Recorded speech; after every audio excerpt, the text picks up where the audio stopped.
বাংলায় মুঘল শাসন প্রতিষ্ঠার পর থেকে বিভিন্ন সময়ে বিভিন্ন সুবাদার এ অঞ্চলে শাসন পরিচালনা করতেন। 1740-এ সুবাদার সরফরাজ খানের অযোগ্যতার সুযোগে বিহারের শাসক আলীবর্দী খান বাংলার মসনদ দখল করেন। তার মৃত্যুর পর আলীবর্দীর দৌহিত্র সিরাজউদ্দৌলা বাংলা, বিহার ও উড়িষ্যার নবাব হিসাবে ক্ষমতার উত্তরাধিকারী হন। সদ্য কৈশোর পেরোনো তরুণ এই নবাবের সরলতা, রাষ্ট্র পরিচালনার অনভিজ্ঞতা আর তার পারিষদদের গোপন শত্রুতাকে পুঁজি করে ইংরেজরা দখল করে নেয় বাংলার মসনদ। 1757-র 23শে জুন ভাগীরথী নদীর তীরে পলাশীর প্রান্তরে অনিবার্য এক যুদ্ধে সেনাপতি মির্জাফরের বিশ্বাসঘাতকতায় ধূর্ত ইংরেজ সেনা লর্ড ক্লাইভের বাহিনীর কাছে পরাজিত ও নিহত হন বাংলার শেষ স্বাধীন নবাব সিরাজউদ্দৌলা।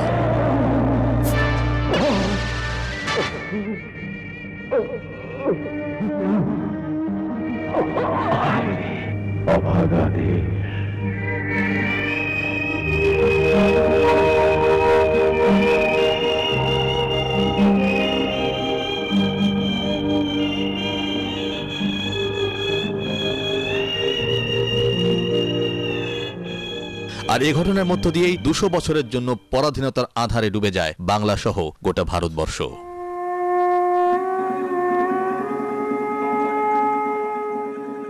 ভারতবর্ষে স্বাধীনতা সংগ্রামের ইতিহাস ব্যাপক ও বৈচিত্র্যময়।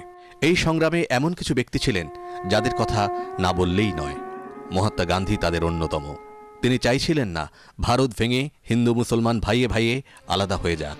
এজন্যই তিনি মুসলিম লীগের প্রধান নেতা কায়েদে আজম জিন্নাহর শরণাপন্ন হন। 1944-এর 9 সেপ্টেম্বর দিল্লিতে জিন্নাহর বাড়িতে গিয়ে হাজির হন গান্ধীজি।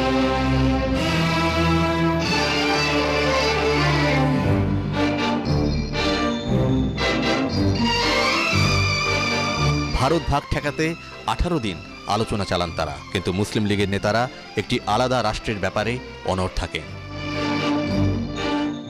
এরকম অবস্থায় 1946-এর মার্চে তৎকালীন ব্রিটিশ সরকারের ক্ষমতাসীন দল লেবার পার্টির প্রতিনিধিরা দিল্লিতে আসেন ভারতের স্বাধীনতার ব্যাপারে আলোচনা করতে। তারা গান্ধী, জিন্নাহ সহ বড় বড় নেতাদের সাথে আলোচনা চালান।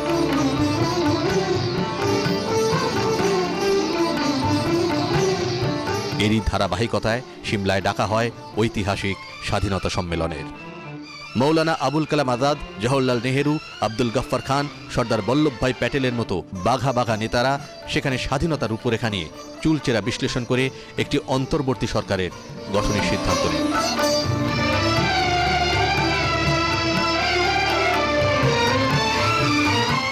কিন্তু সেখানেও কংগ্রেস ও মুসলিম লীগ নেতারা এক হতে পারেননি। ফলে 12ই মে ওই বৈঠক ভেঙে যায়। 16ই আগস্ট মুসলিম লীগ নেতা কায়েদে আজম অন্তর্বর্তী সরকার গঠন প্রতিরোধে ডাইরেক্ট অ্যাকশন ডে ঘোষণা করেন। কংগ্রেস এই কর্মসূচি প্রতিহত করার ঘোষণা দিলে পরিস্থিতি সহিংস হয়ে ওঠে। হিন্দু মুসলমানের মধ্যে ভয়াবহ এক সাম্প্রদায়িক দাঙ্গা কলকাতায় শুরু হয়ে ছড়িয়ে পড়ে নোয়াখালী সহ বাংলার প্রত্যন্ত অঞ্চলে, ছড়িয়ে পড়ে ত্রিপুরা এবং পাঞ্জাবেও। দাঙ্গা থামাতে গান্ধীজি প্রথমে অনশন, তারপর দেশের বিভিন্ন প্রান্ত সফর করতে শুরু করেন। তিনি যান নোয়াখালীতে, সবাইকে বোঝাতে চেষ্টা করেন হিন্দু মুসলিম ভাই ভাই, এ দাঙ্গায় কারোরই কোনো লাভ হবে না। তার আপ্রাণ চেষ্টায় এবং মুসলিম লীগ নেতা হোসেন শহীদ সোহরাওয়ার্দীর সহযোগিতায় পরিস্থিতির উন্নতি হয়।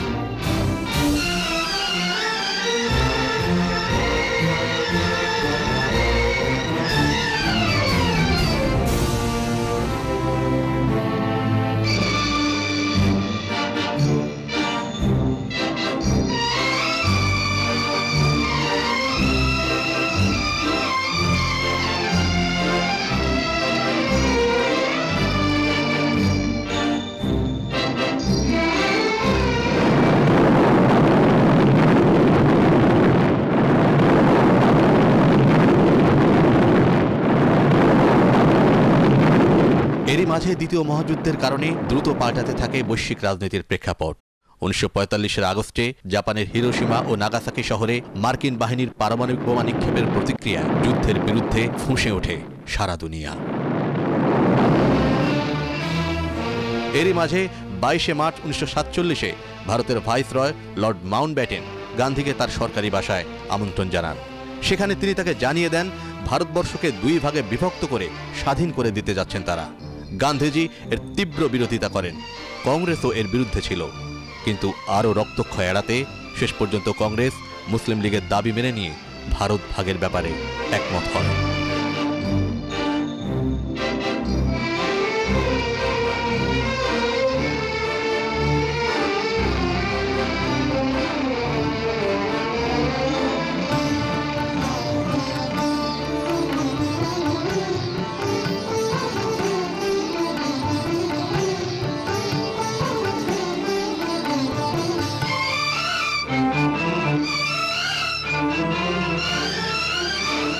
শতাধিক বছর ধরে চলা সশস্ত্র ও অহিংস আন্দোলনের মুখে এবং দ্বিতীয় মহাযুদ্ধের আন্তর্জাতিক প্রেক্ষাপটে 1947-এর মধ্য আগস্টে দ্বিজাতি তত্ত্বের ভিত্তিতে জন্ম হয় পাকিস্তানের।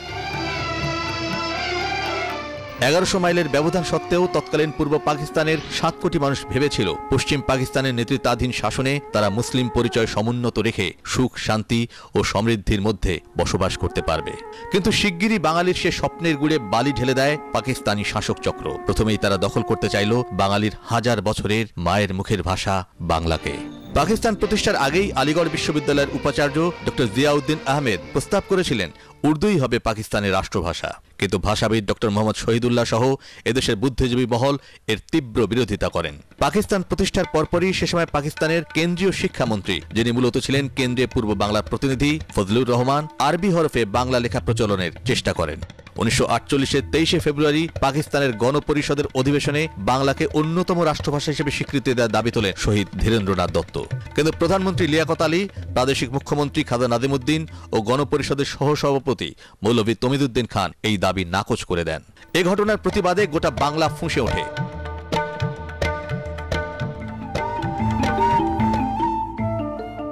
11ই মার্চ পূর্ব বাংলার সর্বত্র ডাকা হয় ধর্মঘট। ধর্মঘটিদের দমনে পুলিশ 144 ধারা জারি করে এবং ঢাকা বিশ্ববিদ্যালয়ের আন্দোলনরত ছাত্রদের লাঠিচার্জ ও ব্যাপক ধরপাকড় করলে পরিস্থিতি আরও উত্তপ্ত হয়ে ওঠে। এ অবস্থায় পূর্ব পাকিস্তানের মুখ্যমন্ত্রী খাজা নাজিমুদ্দিন আন্দোলনকারীদের সাথে 8 দফার এক চুক্তি স্বাক্ষর করেন, যাতে বলা হয় উর্দুর পাশাপাশি বাংলাও রাষ্ট্রভাষার মর্যাদা পাবে। কিন্তু পূর্ব পাকিস্তান সফরে এসে 1948-এর 21 ও 24শে মার্চ আলাদা আলাদা সভায় পাকিস্তানের গভর্নর জেনারেল কায়েদে আজম জিন্না এই চুক্তির প্রতি বৃদ্ধাঙ্গুলি প্রদর্শন করে বলেন,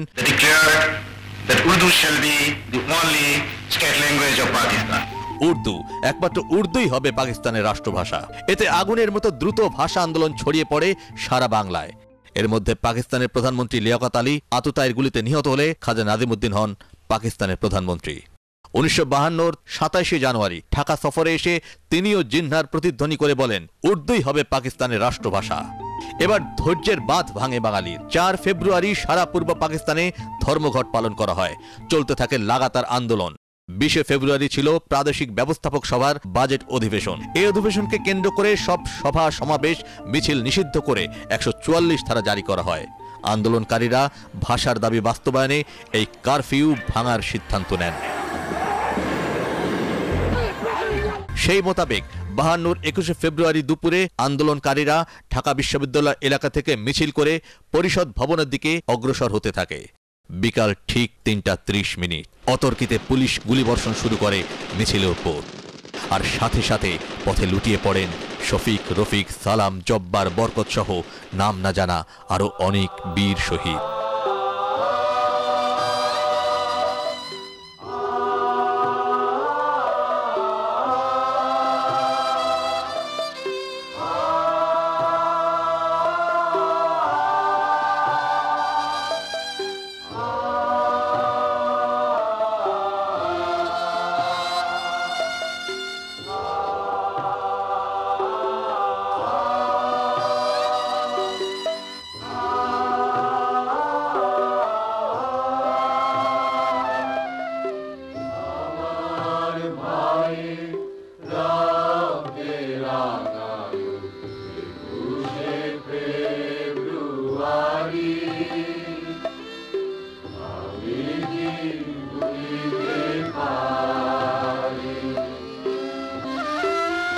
বাইশে ফেব্রুয়ারি এই ঘটনা গণ আন্দোলনের রূপ নেয়।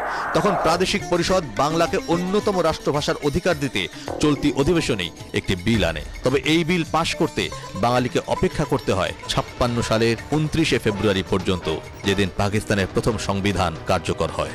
এরই মাঝে মুসলিম জননেতা মৌলানা ভাসানী আসাম থেকে পূর্ব বাংলায় এসে মুসলিম লীগ বিরোধী রাজনীতি শুরু করেন। টকবগে তরুণ নেতা শেখ মুজিবুর রহমান সহ আরও অনেককে নিয়ে তিনি 1949-এর 23শে জুন গড়ে তোলেন আওয়ামী মুসলিম লীগ। ক্রমশ অসাম্প্রদায়িক ও সার্বজনীন হওয়ার পথে গঠিত হয় যুক্তফ্রন্ট। ভাষা আন্দোলনের ঘটনা বাঙালির মনে যে জাতীয়তাবাদের বীজ রোপণ করে, তারই ধারাবাহিকতায় 54 প্রাদেশিক পরিষদ নির্বাচনে একে ফজলুল হক, হোসেন শহীদ সোহরাওয়ার্দী ও মৌলানা আব্দুল হামিদ খান ভাসানীর নেতৃত্বাধীন যুক্তফ্রন্ট ব্যাপক বিজয় লাভ করে। যুক্তফ্রন্টের বিজয়ের প্রবল স্রোতে বলা চলে মুসলিম লীগের রাজনীতি পূর্ব বাংলা থেকে ভেসে যায়। যুক্তফ্রন্টের 21 দফার প্রথম দফাই ছিল বাংলা হবে পূর্ব বাংলার রাষ্ট্রভাষা, আর দ্বিতীয় দফা ছিল জমিদারির বিলুপ্তি। কিন্তু ভারতের সাথে সুসম্পর্ক গড়ে তোলার চেষ্টার অভিযোগে মাত্র ৪৫ দিনের মাথায় যুক্তফ্রন্ট সরকারকে বরখাস্ত করে পূর্ব বাংলায় গভর্নরের শাসন কায়েম করা হয়। এর পরের কয়েক বছর কেন্দ্রের পছন্দের দুর্বল সরকার দিয়ে পূর্ব বাংলা শাসন করার এক পর্যায়ে ১৯৫৮ সেপ্টেম্বরে ফিল্ড মার্শাল আইয়ুব খান পাকিস্তানে সামরিক শাসন জারি করেন। তিনি সংবিধান পরিবর্তন, মৌলিক গণতন্ত্র চালু সহ নানা প্রক্রিয়ায় ক্ষমতা পাকাপোক্ত করার ষড়যন্ত্র অব্যাহত রাখেন। তার শাসনামলে পূর্ব পাকিস্তানে দমন পীড়ন চরম পর্যায়ে পৌঁছায়। বিশেষ করে ১৯৬৫-র পাক ভারত যুদ্ধের সময় পূর্ব পাকিস্তানের প্রতি পশ্চিম পাকিস্তানি শাসকদের দৃষ্টিভঙ্গি নগ্নভাবে প্রকাশ হয়ে পড়ে। পাকিস্তানের রাজস্ব আদায়ের সিংহভাগ পূর্ব পাকিস্তান থেকে গেলেও ওই যুদ্ধের সময় এ অংশে কোনো প্রতিরক্ষারই ব্যবস্থা করেননি তারা। এর ফলে পূর্ব পাকিস্তানিদের মনে এ ধারণা জন্মায় যে পশ্চিমারা আর বাংলার কোনো প্রয়োজনীয়তা বোধ করছেন না। এরকম পরিস্থিতিতে ১৯৬৬ ২৩ মার্চ আওয়ামী লীগ নেতা শেখ মুজিবুর রহমান আমাদের বাঁচার দাবি শিরোনামে ৬ দফা দাবি উত্থাপন করেন। এতে প্রতিরক্ষা, পররাষ্ট্র, রাজস্ব ও মুদ্রা ব্যবস্থায় পাকিস্তানের দুই অংশের মধ্যে সাম্য তৈরির মাধ্যমে একটি কার্যকর ফেডারেল স্টেট গড়ে তোলার প্রস্তাব করা হয়। পাশাপাশি পূর্ব বাংলার জন্য একটি স্বতন্ত্র আধা সামরিক বাহিনী গঠনেরও কথা বলা হয়। এর পরপরই পাকিস্তান রাষ্ট্রের অত্যাচারের খড়গ নেমে আসে শেখ মুজিব সহ ৬ দফা প্রস্তাবকারীদের উপর। রাষ্ট্রদ্রোহিতার অভিযোগে তাদের সবাইকে আগরতলা ষড়যন্ত্র মামলায় জেলে ঢোকানো হয়। পূর্ব বাংলার রাজনৈতিক বিচ্ছিন্নতার আগুনে যেন ঘি ঢেলে দেওয়া হলো। বিশেষ করে ওই মামলায় সার্জেন্ট জহুরুল হককে ক্যান্টনমেন্টে আটক অবস্থায় গুলি করে হত্যা, সার্জেন্ট ফজলুল হককে আহত করা, রাজশাহী বিশ্ববিদ্যালয়ের প্রক্টর ডক্টর শামসুজ্জোহাকে সেনাবাহিনী হত্যা করায় পরিস্থিতি খুব খারাপ হয়ে যায়। শেখ মুজিবকে মুক্ত করতে তখনকার প্রখ্যাত কৌশলী টমাস উইলিয়ামসকে লন্ডন থেকে আনা হয়। তার প্রধান সহযোগী ছিলেন তখনকার তরুণ ব্যারিস্টার আমিরুল ইসলাম ও ব্যারিস্টার মওদুদ আহমদ। এ ঘটনায় আইয়ুব বিরোধী আন্দোলন তীব্র হয়ে ওঠে। পরিস্থিতি সামাল দিতে ৬৮-র ২২ ফেব্রুয়ারি আইয়ুব খান আকস্মিকভাবে আগরতলা ষড়যন্ত্র মামলা প্রত্যাহার করে সকল আসামিকে মুক্তি দেন এবং নিজে আর পরবর্তীতে প্রেসিডেন্ট পদে প্রার্থী হবেন না বলে ঘোষণা দেন। আগরতলা ষড়যন্ত্র মামলা থেকে মুক্তি পাওয়ার পর এক জনসভায় শেখ মুজিবুর রহমানকে বঙ্গবন্ধু উপাধিতে ভূষিত করা হয়। কিন্তু ততক্ষণে আইয়ুব বিরোধী জনরোষ অনেক দূর ছড়িয়ে পড়েছে। সর্বদলীয় ছাত্র সংগ্রাম পরিষদ ১১ দফা দিয়ে সর্বাত্মক আইয়ুব বিরোধী আন্দোলন শুরু করে, যার মূল কথা ছিল পূর্ব বাংলার সম্পূর্ণ স্বায়ত্তশাসন। এরই অংশ হিসাবে ৬৯-এর ২০ জানুয়ারি গণ অভ্যুত্থান চলাকালে ছাত্রনেতা আসাদ সহ অনেকে পুলিশের গুলিতে শহীদ হন। এর পরপরই পশ্চিমা শাসকদের নানা সঠতামূলক আলোচনায় ভগ্ন মনোরথ আওয়ামী লীগ নেতা বঙ্গবন্ধু শেখ মুজিব ২১ দফা উত্থাপন করলে তা পরিণত হয় বাঙালির মুক্তির সনদে। এরকম উত্তাল পরিস্থিতিতে ৬৯-এর ২৫ মার্চ এক বেতার ভাষণের মধ্য দিয়ে স্বঘোষিত লৌহ মানব আইয়ুব খান বিদায় নেন, আর মঞ্চে আসেন আরেক সামরিক শাসক আগা মোহাম্মদ ইয়াহিয়া খান। তিনি এসেই শুরু করেন আরেক দফা দমন পীড়ন, ভয়াবহ নিপীড়ন, নির্যাতন, আইন শৃঙ্খলার অচিন্তনীয় খারাপ অবস্থা, দ্রব্যমূল্যের ঊর্ধ্বগতি, কৃষি শিল্প বাণিজ্যের চরম অচলাবস্থার পাশাপাশি মুক্তির আকাঙ্ক্ষায় দুর্বার গণ আন্দোলনের মধ্য দিয়ে কেটে যায় ৭০-এর দিনগুলো।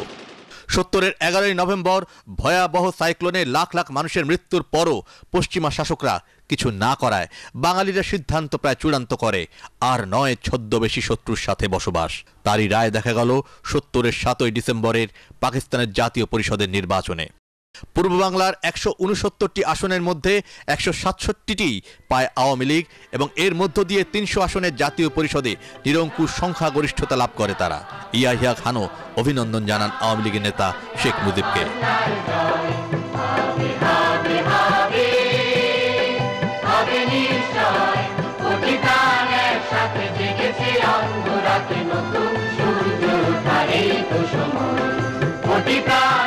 সত্তরের নির্বাচনে ব্যাপক জয়লাভের পর সংখ্যাগরিষ্ঠ দল আওয়ামী লীগের নেতা বঙ্গবন্ধু শেখ মুজিবুর রহমান দেশবাসীর উদ্দেশ্যে এক ঐতিহাসিক বক্তব্য রাখেন ৭১-এর ৩রা জানুয়ারি। সেখানে তিনি একদিকে যেমন সারা দেশের ভোটারদের ধন্যবাদ এবং কৃতজ্ঞতা জ্ঞাপন করেন, অন্যদিকে তুলে ধরেন ক্ষমতা হস্তান্তরের পর তার সরকারের করণীয় সম্পর্কে।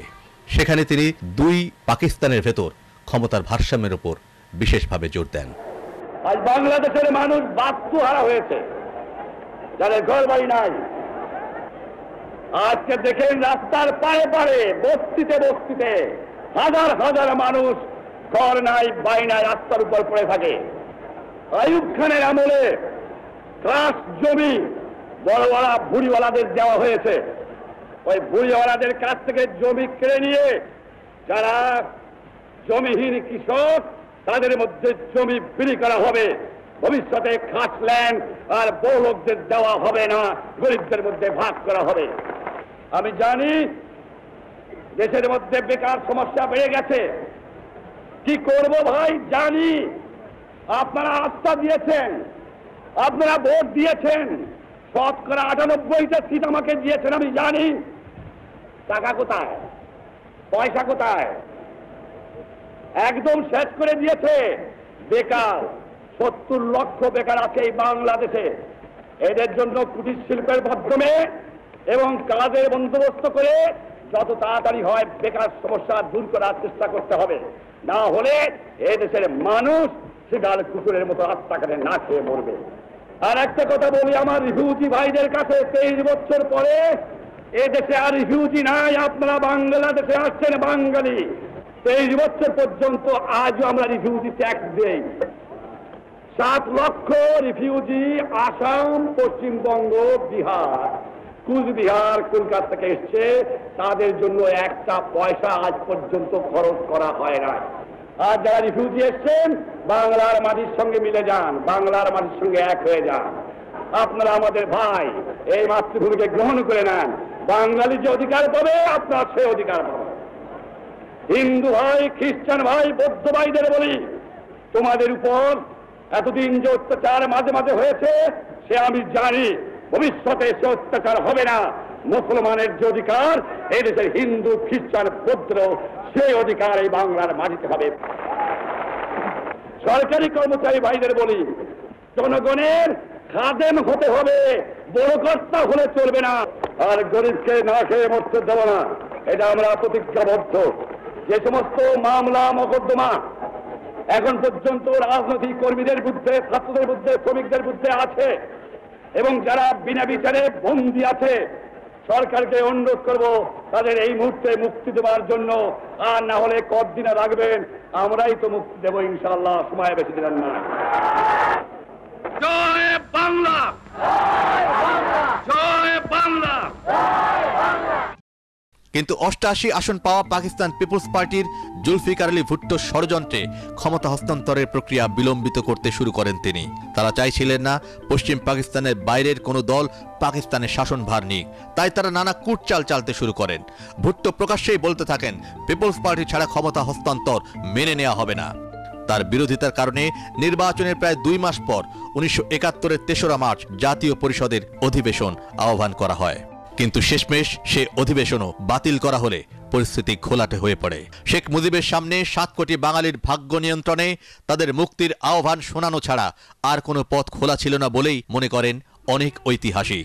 তাই 7ই মার্চ রেসকোর্সের ময়দানে তিনি উদাত্ত আহ্বান জানালেন, এবারের সংগ্রাম মুক্তির সংগ্রাম, এবারের সংগ্রাম স্বাধীনতার সংগ্রাম। বাংলাদেশ স্বাধীন করো, দেশ বাগানে অস্ত্র ধরো, বাংলাদেশ স্বাধীন করো। আমার দেশ তোমার দেশ, বাংলাদেশ, বাংলাদেশ স্বাধীন করো, স্বাধীন।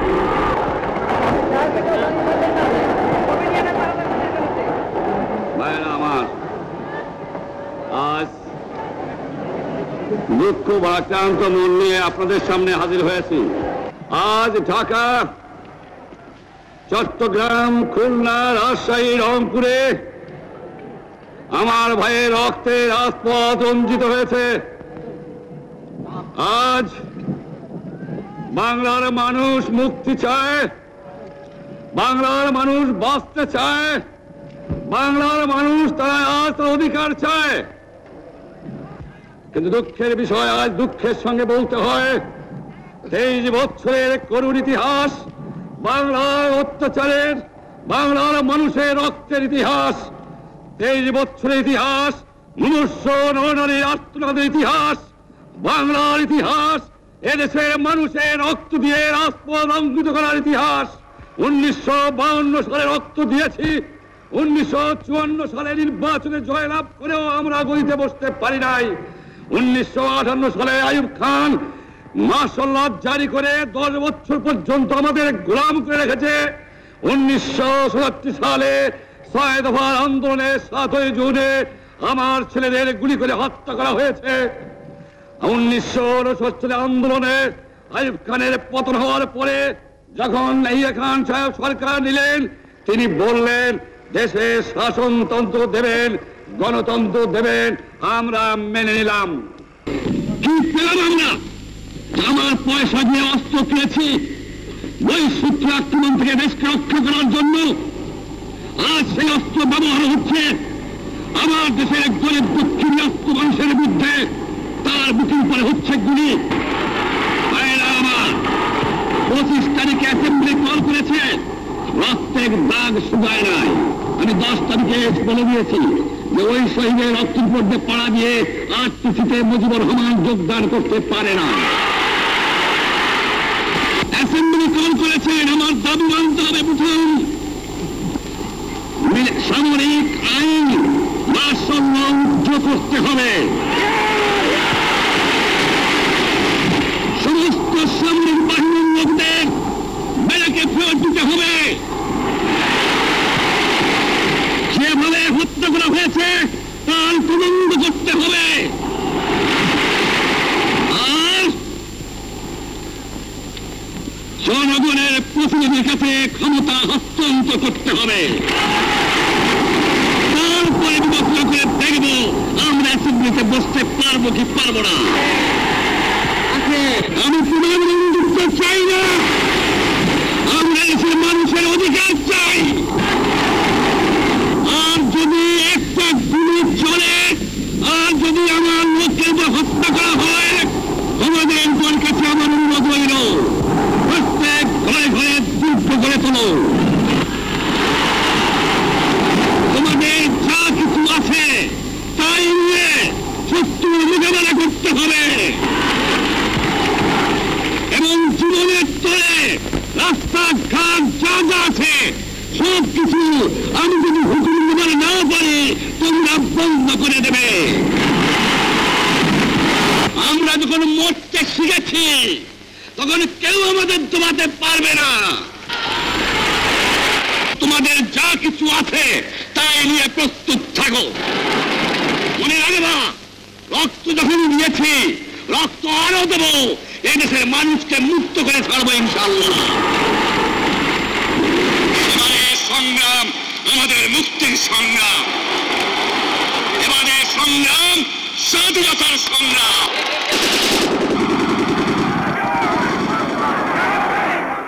Do you know that nobody can suppress 70 million people? When 70 million people determined to achieve something, nobody can suppress it. You cannot follow it anymore in this system. Everything is followed. The new administration, the people are obeying my order, not their order. Legally, I am the authority because people have voted to me. 70-এর নির্বাচনে আওয়ামী লীগের ভূমিধ্বস বিজয়ের পর ক্ষমতা হস্তান্তর নিয়ে যখন ইয়াহিয়া সরকার নানা টালবাহানা শুরু করে, সে সময় বঙ্গবন্ধু শেখ মুজিব বিদেশি সাংবাদিকদের কাছে দেয়া এক সাক্ষাৎকারে স্পষ্ট করেন তার ক্ষমতার ভিত্তি কত মজবুত ও যৌক্তিক। বঙ্গবন্ধুর ডাকে মুক্তির জন্য এদেশের মানুষের মানসিক প্রস্তুতি থাকলেও পাশাপাশি পাকিস্তানি সামরিক বাহিনীও চূড়ান্ত করে বাঙালি নিধনের মহাপরিকল্পনা অপারেশন সার্চলাইট। আর এই হত্যাকাণ্ড চালাতে শপথ নেন কুখ্যাত জেনারেল টিক্কা খান।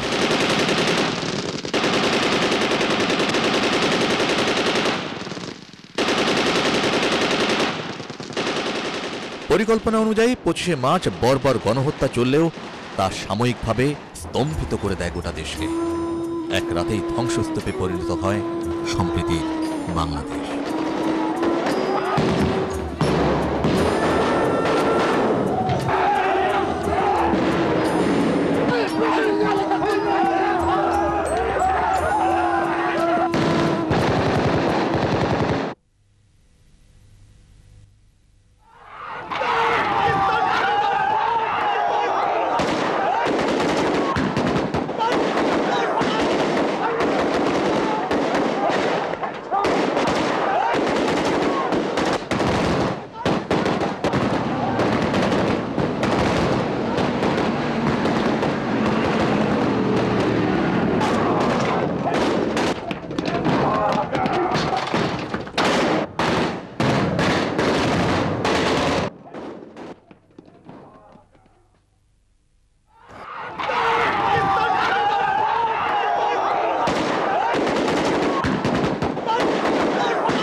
সারা রাত ধরে হাজার হাজার ঘরবাড়ি জ্বলতে থাকে গোটা ঢাকা জুড়ে, যেন রাতেও জ্বলে ওঠে দোজখের আগুন। পরের দিন সকালে বিধ্বস্ত ঢাকার চেহারা। এখানে কি কোনো ঝড় হয়েছিল নাকি গণহত্যা? কে বলবে? মানুষ এত নৃশংসভাবে শেষ করে দিতে পারে সবকিছু।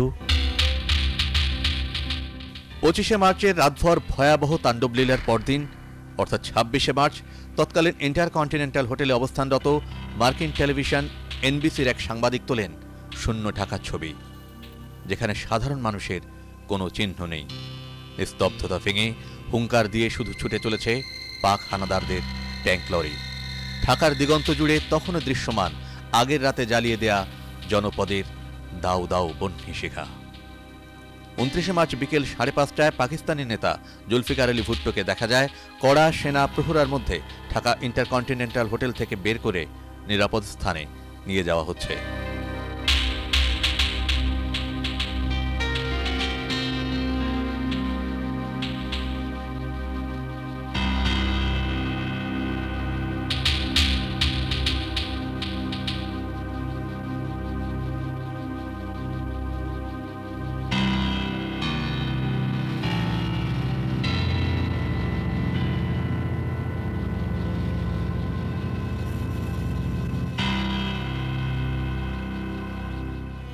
এর ভেতরেও চলে জীবনের স্বাভাবিক গতি। শেষ মুহূর্তে চলে কিছু খুঁজে পাওয়ার তৃষ্ণা, কিছু খুঁজে পাওয়ার চেষ্টা। জীবন তো এগিয়ে চলবেই। জগন্নাথ হলেও সকালবেলায় এসে দেখা যায় ভয়াবহ দৃশ্য। শুধু লাশ, নারী, পুরুষ, শিশু, বৃদ্ধ, যুবা, যেন শকুনের ভাগাড়ে পরিণত হয় গোটা বাংলাদেশ। শুধু নগরে মহানগরে নয়, নদীমাতৃক বাংলাদেশের প্রতিটা নদীতেও ভাসতে থাকে লাশ আর লাশ, যেন এক ভাগাড়ে, মহাভাগাড়ে পরিণত হয় গোটা বাংলাদেশ। রেসকোর্সের রমনা কালী মন্দির মোর্টার মেরে উড়িয়ে দেয় পাকিস্তানি সেনাবাহিনী। এ বিষয়ে প্রত্যক্ষদর্শী মুক্তিযোদ্ধা এবং বিদেশি সাংবাদিকরা পরবর্তীতে তুলে ধরেন তাদের ভাষ্য।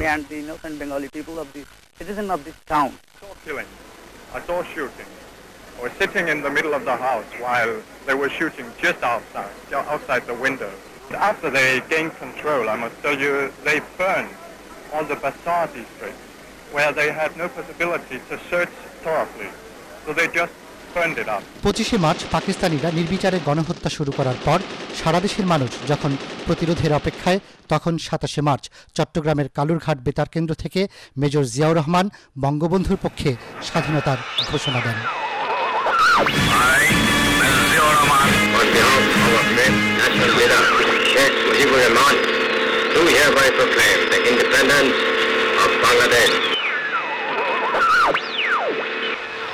আমাদের সংগ্রাম চলবেই চলবে। এই সংগ্রাম ব্যক্তিগত স্বার্থের সংগ্রাম নয়। বর্ষিয়ান জাতীয়তাবাদী নেতা মাওলানা আব্দুল হামিদ খান ভাসানীও মুক্তি সংগ্রামের ডাক দেন।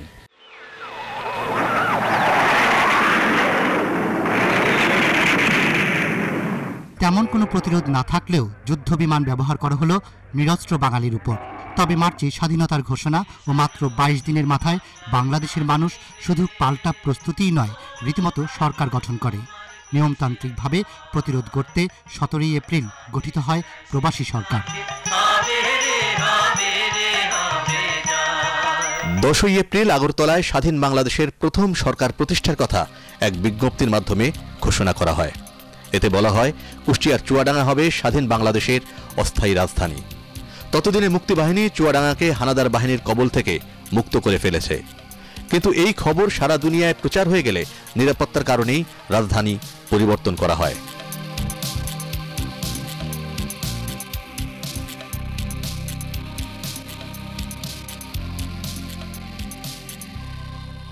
17 এপ্রিল মেহেরপুরে বৈদ্যনাথ তলায় গঠিত হয় স্বাধীন বাংলাদেশের প্রথম সরকার। বৈদ্যনাথ তলার নাম পাল্টে রাখা হয় মুজিবনগর। সে অনুসারেই এ সরকার পরিচিত হয় মুজিবনগর সরকার নামে। 70 নির্বাচনের গণরায়কে স্বীকৃতি দিয়ে জাতিসংঘের প্রতি আস্থা জ্ঞাপন করে স্বাধীনতার ঘোষণা পাঠ করেন অধ্যাপক ইউসুফ আলী। বঙ্গবন্ধু শেখ মুজিবুর রহমানকে রাষ্ট্রপতি, সৈয়দ নজরুল ইসলামকে উপরাষ্ট্রপতি, তাজউদ্দিন আহমেদকে প্রধানমন্ত্রী, এইচ.এম. কামারুজ্জামানকে স্বরাষ্ট্রমন্ত্রী, ক্যাপ্টেন এম মনসুর আলীকে অর্থমন্ত্রী এবং এম.এ.জি. ওসমানীকে সশস্ত্র বাহিনীর সর্বাধিনায়ক করে নতুন সরকারের শপথ গ্রহণ ও পরিচালনা করেন অধ্যাপক ইউসুফ আলী। সকাল ঠিক 11:30টায় বঙ্গবন্ধুর অবর্তমানে অস্থায়ী রাষ্ট্রপতির দায়িত্ব নেন উপরাষ্ট্রপতি সৈয়দ নজরুল ইসলাম। ক্যাপ্টেন মাহবুবের নেতৃত্বে সশস্ত্র বাহিনীর একটি দল অস্থায়ী রাষ্ট্রপতিকে প্রথম গার্ড অব অনার দেয়। Government of Bangladesh is run very much physically and purposefully with the help of the people, with the consent of the people, and with the help of the officers and executive who are in charge of running the government.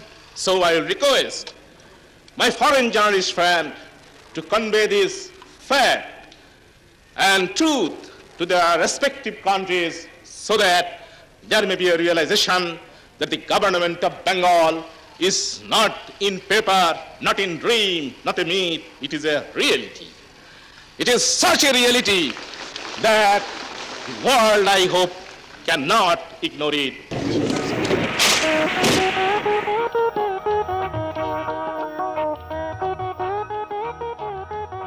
জাতীয় সঙ্গীত পরিবেশন করেন মোহাম্মদ আসাদুল হক, শাহাবুদ্দিন আহমেদ সেন্টু ও পিন্টু বিশ্বাস।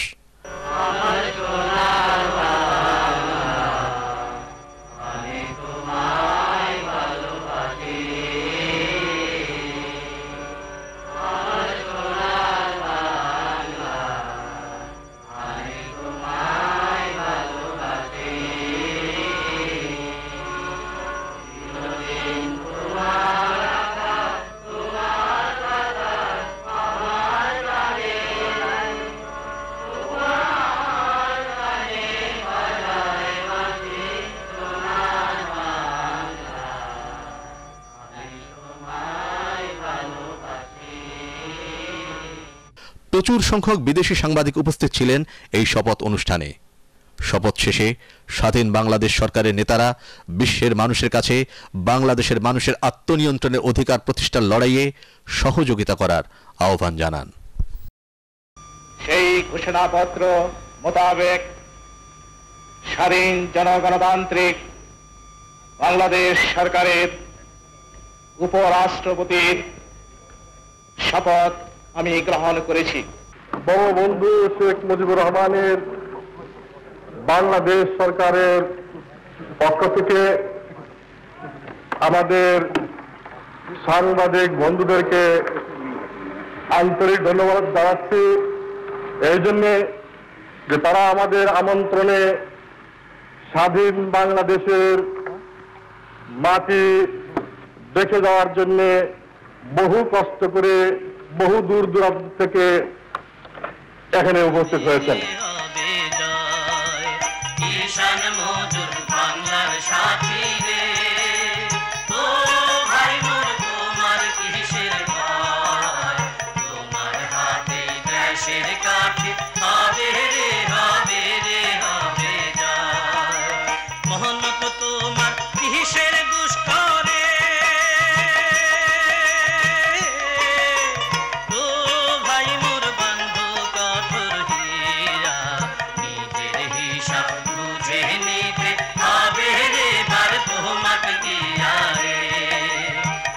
মুজিবনগরে অস্থায়ী সরকার প্রতিষ্ঠার পরপরই বিশ্বব্যাপী বাংলাদেশের মানুষের আকুতি তুলে ধরতে এবং স্বাধীনতা সংগ্রামের পক্ষে জনমত সংগ্রহ করতে প্রতিষ্ঠা করা হয় স্বাধীন বাংলা বেতার কেন্দ্র। স্বাধীন বাংলা বেতার কেন্দ্র থেকে এমন সব কথিকা পাঠ করা হয় এবং এমন সব সঙ্গীত প্রচার করা হয় যা গোটা বাঙালিকে উজ্জীবিত করে মুক্তিযুদ্ধের দিনগুলোতে সশস্ত্র সংগ্রামে লিপ্ত থাকতে। সেই সমস্ত গান আজও মানুষের শরীরের রোমকে যেমন শিহরিত করে তেমনি স্মরণ করিয়ে দেয় মুক্তিযুদ্ধ দিনের বাঙালির আন্তরিক এবং অন্তঃস্থলের অকুত আকুতিকে, যা সম্ভব করে তুলেছিল স্বাধীন বাংলাদেশের জন্ম। একটি ফুলকে বাঁচাবো বলে যুদ্ধ করি, মোরা একটি ফুলকে বাঁচাবো বলে যুদ্ধ করি, মোরা একটি মুখের হাসির জন্য অস্ত্র ধরি, মোরা একটি মুখের হাসির জন্য অস্ত্র ধরি, মোরা একটি ফুলকে বাঁচাবো বলে যুদ্ধ করি।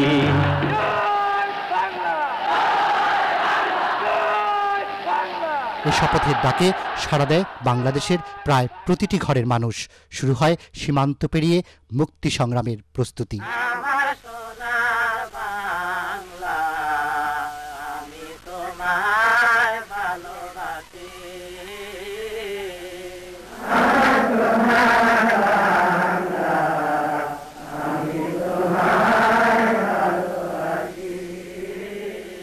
কিন্তু প্রস্তুতি শুরু হলেও যুদ্ধের ধারণাতীত ভয়াবহতা সেদিন হার মানিয়েছিল বিশ্বের অনেক দেশে এর আগে ঘটে যাওয়া গণহত্যা স্মৃতিকে।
শুধু তাই নয়, ভারতে আশ্রয় নেওয়া বাঙালিদের জীবন দুর্বিষহ হয়ে ওঠে অল্প দিনেই। ডায়রিয়া ও কলেরায় আক্রান্ত হয়ে মারা যায় বহু শরণার্থী।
ভারত সরকারও প্রায় 1 কোটি শরণার্থীর জীবন বাঁচাতে হয়ে পড়ে দিশাহারা।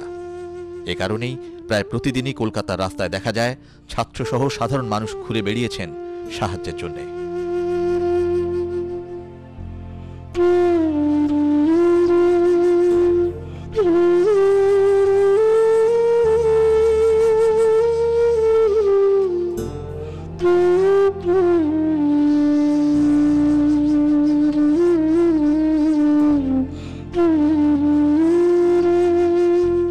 তবে সে সময়ে অর্থের চেয়ে সবচেয়ে বড় সাহায্য পাশে থাকার আশ্বাস দিয়ে যাচ্ছিল গোটা Paschimbanga.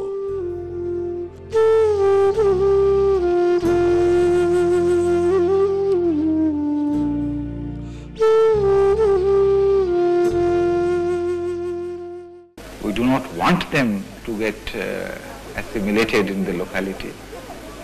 So they have great difficulties. They are all living this kind of community life under the same tarpaulin. And I'm sure if you give them the facilities to go back, they will go back.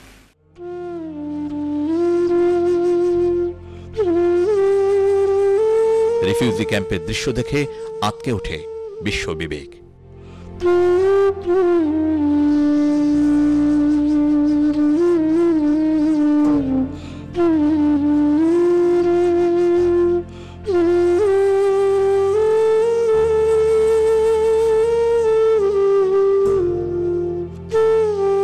শরণার্থী শিবিরের ভয়াবহতা উপলব্ধি করেন মানব সেবার অগ্রদূত মহিয়সী নারী mother Teresa. তিনি এসব শিবিরের নারকীয় বিভৎসতার তীব্র নিন্দা জানান। তিনি বিশ্ববিবেকের প্রতি আহ্বান জানান ভাগ্য বিড়ম্বিত জীবনের ভয়ে দেশত্যাগী এসব মানুষের পাশে এসে দাঁড়াতে। কিভাবে একদল মানুষের প্রতি আরেক দল মানুষ এভাবে শোষণ, নির্যাতন ও হত্যাযজ্ঞ চালাতে পারে তা নিয়ে তিনি বিস্ময় প্রকাশ করেন।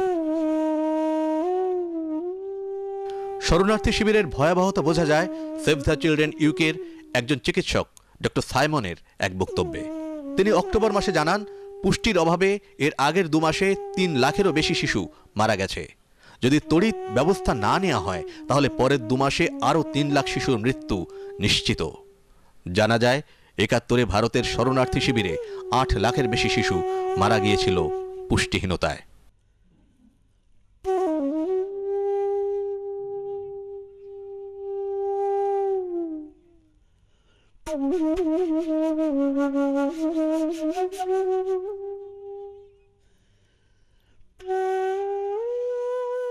মার্কিন সিনেটের শরণার্থী বিষয়ক কমিটির প্রধান সিনেটর এডওয়ার্ড কেনেডি চেয়েছিলেন পূর্ব পাকিস্তানের পরিস্থিতি সরেজমিনে দেখতে, কিন্তু পাকিস্তান সরকার তাকে অনুমতি দেয়নি। শেষ পর্যন্ত তিনি যান পশ্চিম বাংলার শরণার্থী শিবির পরিদর্শনে। তিনি আঁতকে ওঠেন সেখানকার দৃশ্য দেখে। তিনি বিষয়টি নিয়ে মার্কিন কংগ্রেসে রিপোর্ট করার পরও রিচার্ড নিক্সনের সরকার তাকে আমল না দিয়ে বরং পাকিস্তানের পক্ষ অবলম্বন করেন।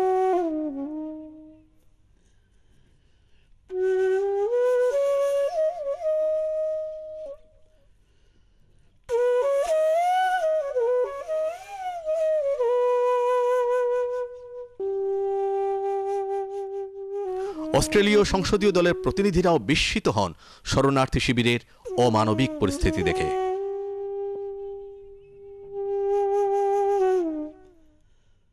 71-এর 24শে সেপ্টেম্বর বিশ্বখ্যাত অর্থনীতিক প্রফেসর জন কেনেথ গলব্রেথও আসেন শরণার্থী শিবিরে। তিনি শিউরে ওঠেন এখানকার পরিস্থিতি দেখে। তারপরও তিনি মুগ্ধ হন এত দুঃখ কষ্টের পরেও বাঙালির ধৈর্য, সাহস আর স্বাধীনতার জন্য দৃঢ় সংকল্প দেখে। তিনি শরণার্থীদের জন্য সারা বিশ্বের সহানুভূতি কামনা করেন।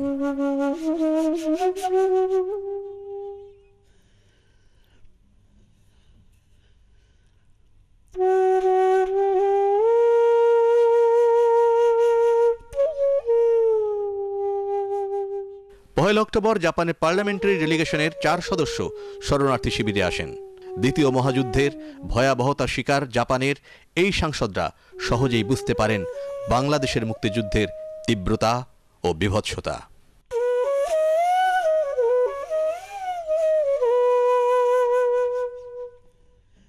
8ই অক্টোবর কলকাতায় বসে ইন্টারন্যাশনাল কনফারেন্স অন বাংলাদেশ। এতে 24 দেশের প্রতিনিধিরা যোগ দেন। তারাও শরণার্থী শিবির পরিদর্শন করেন। পরিদর্শন শেষে ওই সম্মেলন থেকে ঘোষণা আসে যে বাঙালির আত্মনিয়ন্ত্রণের অধিকার নিশ্চিত করা ছাড়া দুঃসহ এই মানবিক বিপর্যয় রোধের আর কোনো রাজনৈতিক সমাধান নেই।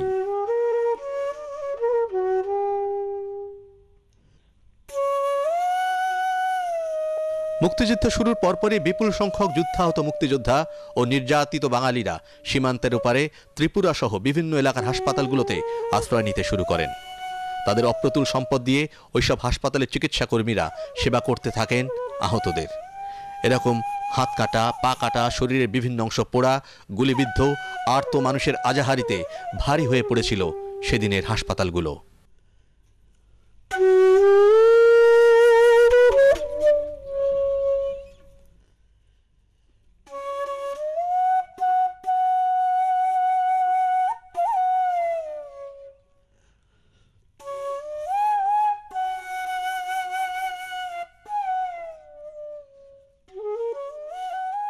অজ্ঞাতনামে এই তরুণীটিকে অপহরণ করে গণধর্ষণ করে পাক সেনা ও রাজাকার আলবদররা। তাদের পাশবিক লালসা চরিতার্থ করার পর মাথায় গুলি করে তাকে ফেলে রেখে যায় পথের পাশে। ত্রিপুরার একটি হাসপাতালে কয়েকদিনের চিকিৎসার পর তার মৃত্যু হয়। মূলত এভাবেই পাকিস্তানি বাহিনী ও রাজাকার আলবদররা চেয়েছিল গোটা বাঙালি জাতিকে নির্যাতন ও মস্তিষ্ক শূন্য করে ধ্বংস করার। বীরের রক্তে ভিজে গেছে আজ বাংলাদেশের সেই রক্তের বিনিময়ে আজ স্বাধীনতায় আনো তুমি। মরণ যদিও জীবন কেড়ে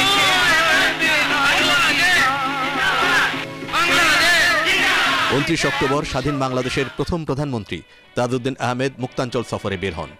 কুষ্টিয়া সংলগ্ন 50 বর্গ কিলোমিটারেরও বেশি এলাকা তখন হানাদার মুক্ত। তাজউদ্দিন মুক্তি সেনাদের ঘাঁটিতে যান, তাদের সাথে রণকৌশল নিয়ে কথা বলেন, তাদের সাহস যোগান, উৎসাহ দেন। তিনি সাধারণ মানুষের সাথেও কথা বলেন। তিনি মুক্তাঞ্চল থেকে মূলত বোঝার চেষ্টা করছিলেন স্বাধীন বাংলাদেশের মানুষের হৃদস্পন্দন কেমন হতে পারে। তাজউদ্দিন বাঙালিদের আন্তরিকতা, দেশপ্রেম আর স্বাধীনতা যুদ্ধে সক্রিয়তা দেখে মুগ্ধ হন।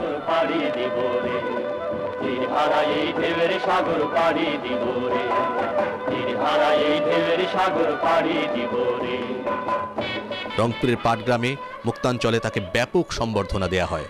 তিনি সেখানে স্বাধীন বাংলাদেশের একটি পুলিশ স্টেশন উদ্বোধন করেন। ডাক বিভাগের প্রতিষ্ঠার স্মারক হিসাবে অবমুক্ত করেন বঙ্গবন্ধুর প্রতিকৃতিযুক্ত ডাকটিকে। জীবন কাটে যুদ্ধ করে, প্রাণের মায়া সাঙ্গ করে, জীবনের স্বাদ নাহি পায়।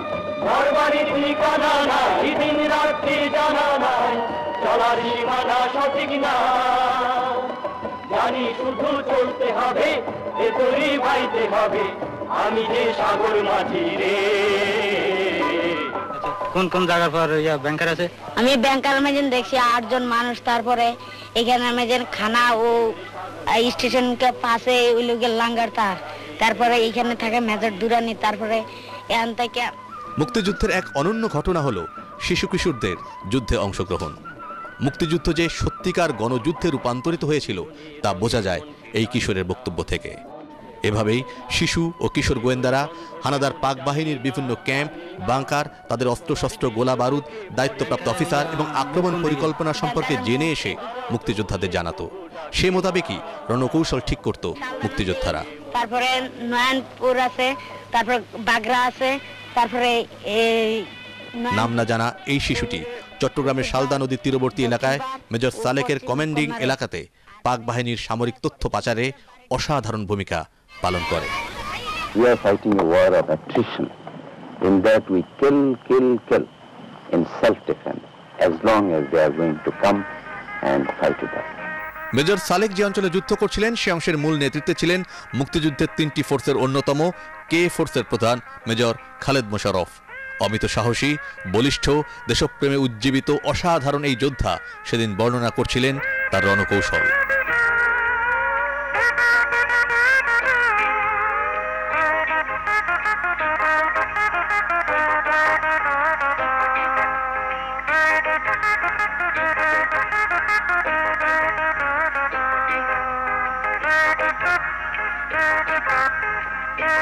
ঠিক আছে, আমরা এই দিকে চলে যাব। কিন্তু ঘটনার সত্যতা যাচাই করতে যারাই পাকিস্তানিদের সঙ্গে যোগাযোগ করেছেন তাদেরই তারা বুঝিয়েছেন সবই মিথ্যে কথা, আর যদি সত্য হয় তাহলে তা ভারতীয়দের কাজ। Very well disciplined army. We are proud of this fact. I deny this accusation of atrocity of Pakistan army.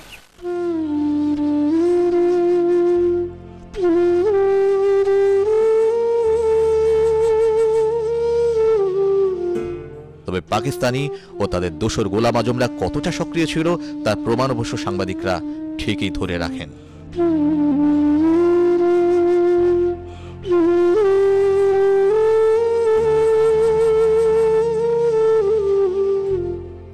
গোলাম আজমদের সাহায্য নিয়ে আল বদররা বাংলাদেশে কি তাণ্ডব চালায় তার বর্ণনাই সেদিন দিচ্ছিলেন যশোর রোড ধরে আসা এই বৃদ্ধ।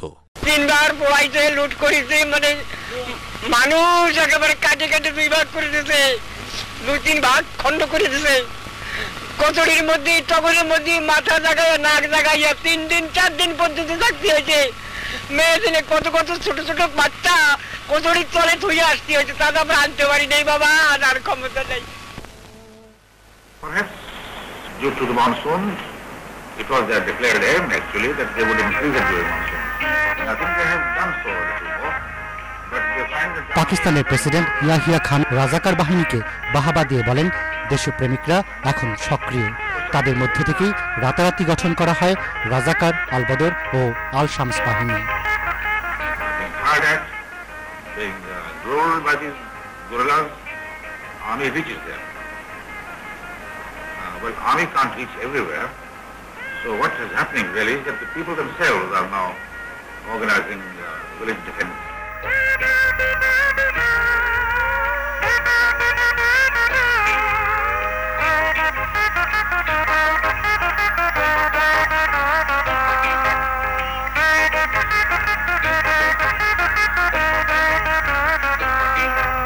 এদিকে ঢাকায় বসে পাকিস্তানিরা এসব প্রচারণা চালালেও জুলাই মাসের পরেই যুদ্ধের রূপ পাল্টাতে থাকে। ভারতের সে সময়ের প্রধানমন্ত্রী ইন্দিরা গান্ধী বাংলাদেশের শরণার্থীদের শিবির ঘুরে সর্বহারা মানুষের পাশে থাকার যে আশ্বাস দেন তা তিনি জানিয়ে দেন সারা বিশ্বকে। অন্যদিকে মুক্তিসেনারাও সুসংগঠিত হয়ে সীমান্ত এলাকা থেকে ধীরে ধীরে অগ্রসর হতে থাকে বাংলাদেশের মূল ভূখণ্ডে।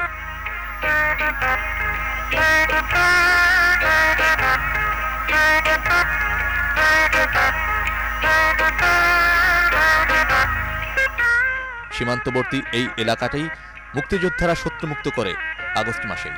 এখানে রৌমারী থানার পুলিশ ক্যাম্প দখল করে সেখানে স্থাপন করা হয় মুক্তিযোদ্ধাদের ট্রেনিং ক্যাম্প। এ সময় বর্ষার মৌসুম চলে আসায় পাকিস্তানিরা পড়ে আরও বেকায়দায়।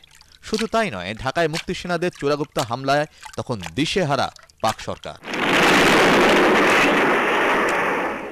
পাকিস্তানিদের মিথ্যা প্রচারের প্রতিবাদে তথ্য অধিদপ্তর উড়িয়ে দেয় দুর্দান্ত বাঙালি গেরিলা দল। I got that as well, but I found the governor in the bunker, in the guard, trembling like leaves and saying,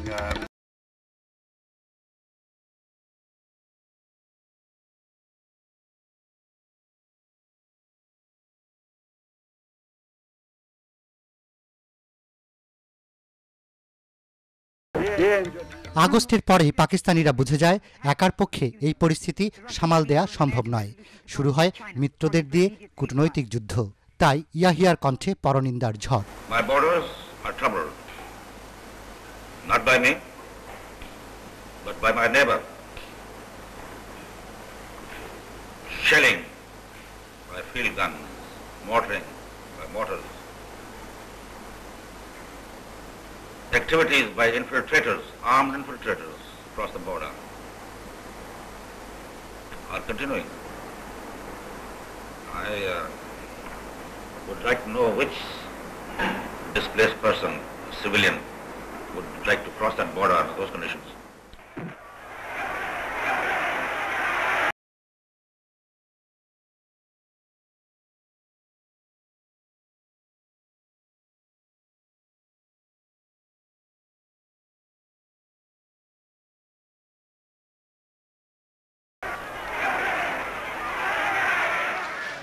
তাই তাদের উদ্যোগেই পাকিস্তান জাতিসংঘে সোচ্চার হয়ে ওঠে ভারতের বিরুদ্ধে।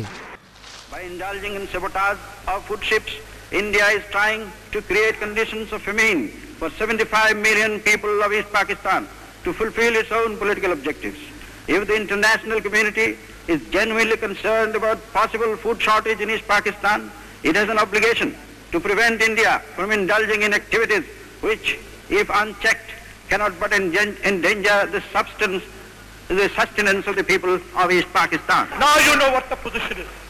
Now you know that India, a predatory aggressor, a country that has never reconciled herself to Pakistan, has committed naked aggression for the third time on the soil of Pakistan. এ সময় সম্পূর্ণ অন্ধকারে থাকা পশ্চিম পাকিস্তানের অন্যান্য রাজনৈতিক দলগুলো না জেনে শুনেই ইয়াহিয়া ও ভুট্টোর পক্ষে সাফাই গাইতে শুরু করে। ইয়াহিয়ার মিথ্যাচার আরো বেড়ে যায়। I'm trying to avoid it by showing a lot of patience, but there's a limit to our patience too. So we're very close to it.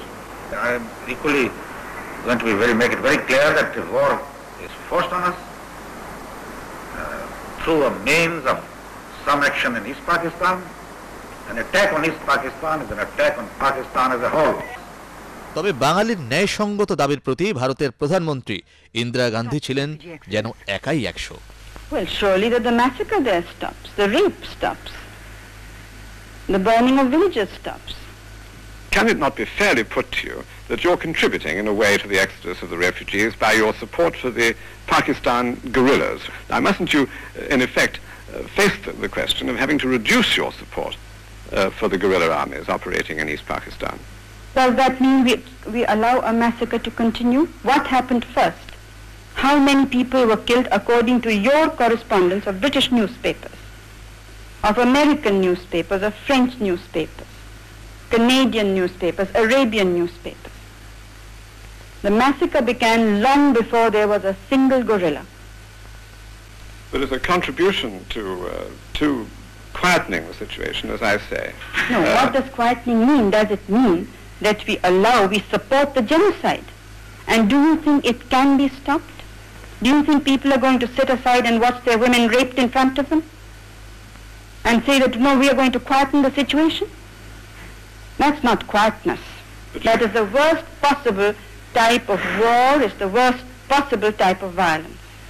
But how then, without something done to control the guerrilla activity in return for greater discipline by the Pakistan army, can you secure these first steps? When Hitler was on the rampage, why didn't you say, let's keep quiet and let's have peace in Germany and let the Jews die, or let Belgium die, let France die? Would you say that was quiet? But how do you propose to bring about these first steps to control the exodus? It's not for us to. This would never have happened if the world community had woken up to the fact when we first drew their attention to it. তর্কযুদ্ধে জয়ী হয়ে বসে থাকেননি ইন্দিরা গান্ধী। নিজ দেশে ও জাতিসংঘেও পাকিস্তানের পাল্টা জবাব দেন তিনি বাংলাদেশের মানুষের অবস্থা তুলে ধরে। It is a time for alertness, not only of our defense forces, but of all our people. In the last few months, the world has witnessed the courage, dignity, and self-restraint with which we have faced this challenge. I am sure that you will meet all future dangers in the same spirit.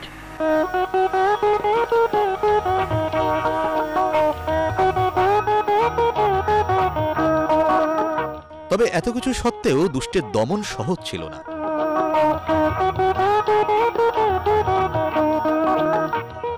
বাঙালি যোদ্ধারা চূড়ান্ত প্রস্তুতি নিলেও পাকিস্তান ভিন্ন পন্থা বেছে নেয়।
situation created by the Indian aggression is leading the two countries to a point of no return. I would like to make it absolutely clear that we shall defend our honor.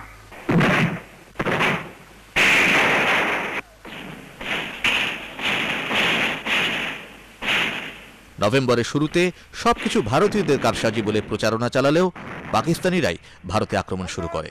ত্রিপুরায় নিহত হয় বেশ কয়েকজন ভারতীয়।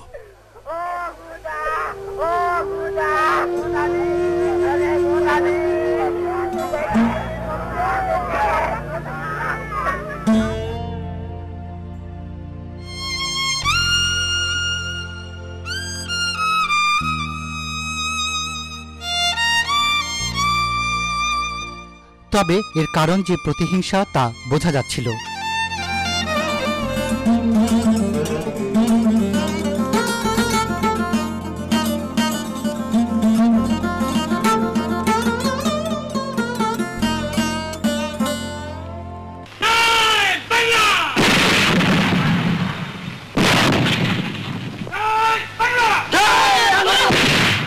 বাঙালি মুক্তি সেনারা একের পর এক মুক্ত করতে থাকে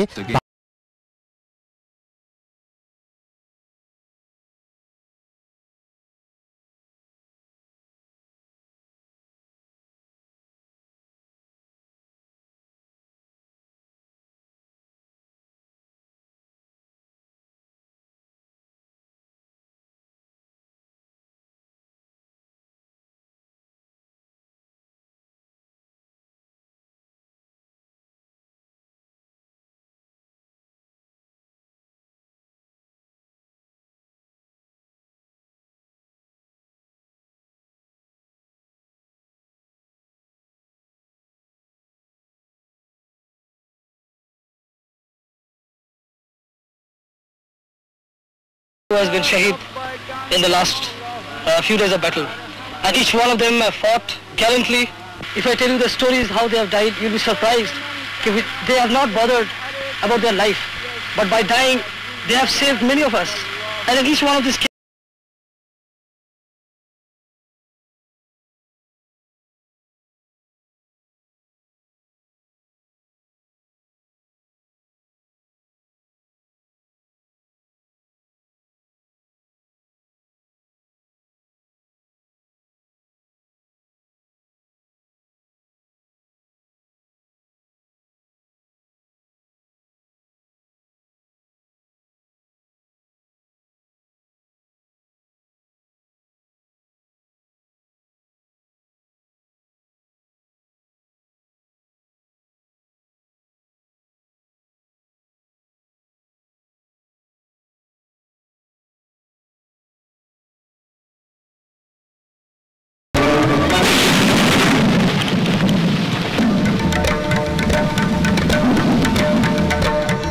My name is Major Salik, and I have been given the charge of this subsector.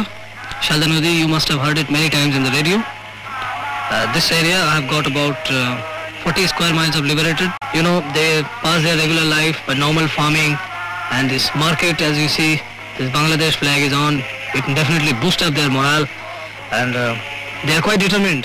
These people are of a lot of help for us because they act as sometimes the scouts. They bring information of enemy. They act as our load carrier. That is the best way we can utilize our ammunition replenishment and casualty.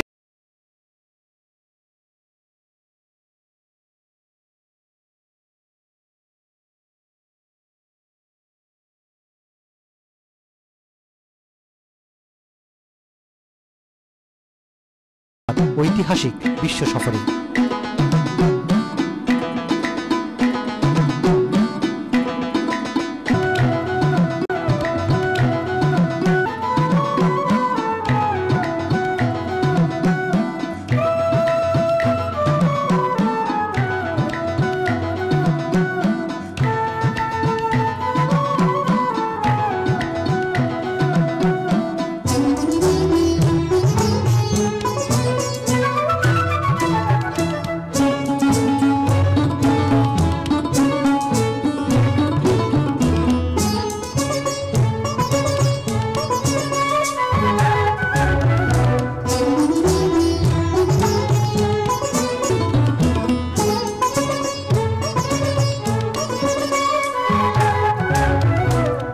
এক এক করে তিনি সারা বিশ্বের মানুষের কাছে প্রমাণ করে দেন বাংলাদেশে স্মরণকালের ভয়াবহ মানবিক বিপর্যয় ঘটেছে, তাই বাঙালিরা ন্যায়সঙ্গতভাবে মুক্তির জন্য লড়াই করছে।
এমন পরিস্থিতিতেই ৭১ ডিসেম্বরের ৩ তারিখ পাকিস্তান ভারতের বিরুদ্ধে যুদ্ধের ঘোষণা দেয়।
এই যুদ্ধ তারা শুরু করেছিল।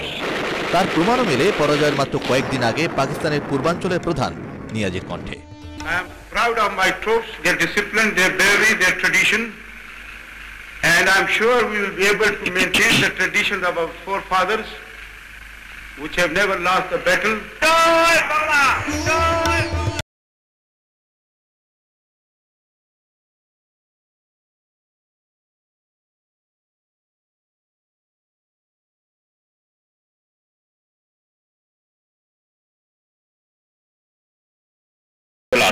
But a lot of men might die.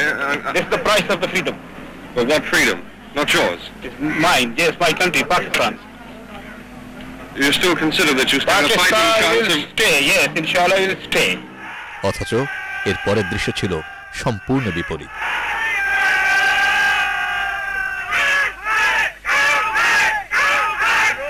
You will find the tanks on the road after pointing the guns towards Kulla. Don't attack the tanks. After the tanks, 2,000 yards to 3,000 yards, you will find on the port and starboard side enemy concentration. Go in for those. You are flying towards Jessore now.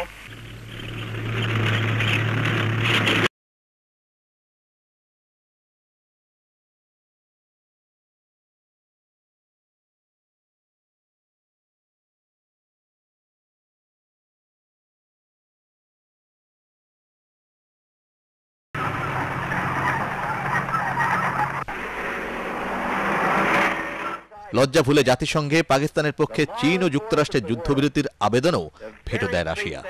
এ সময় নির্বাচিত সরকারের কাছে ক্ষমতা ফিরিয়ে দেওয়া বা বাংলাদেশকে মেনে নিতে ভারতের আহ্বান আরও যুক্তিসঙ্গত বলে প্রতীয়মান হতে থাকে। This one-sided and partisan attitude of the distinguished representative of United States of America has shocked and surprised us. The US is entitled to its own opinions and interpretations. So are we. But facts are facts and must be stated. Right from the beginning of this unfortunate situation that has arisen in the subcontinent, India had been asking for a political settlement acceptable to the elected and acknowledged representatives of the people of Bangladesh.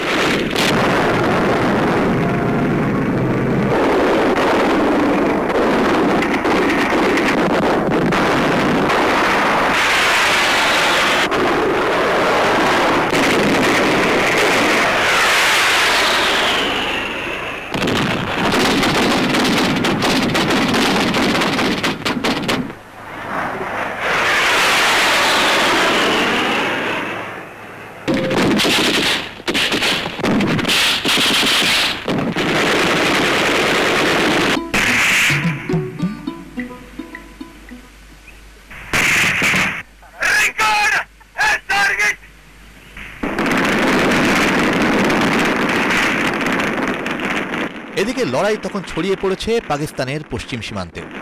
ভারতীয় সৈন্যরা একই সাথে আরব সাগর থেকে করাচি বন্দর, পশ্চিম ও পূর্ব সীমান্তে আক্রমণ করে মাত্র ৪-৫ দিনেই নাজেহাল করে ফেলে পাকিস্তানিদের।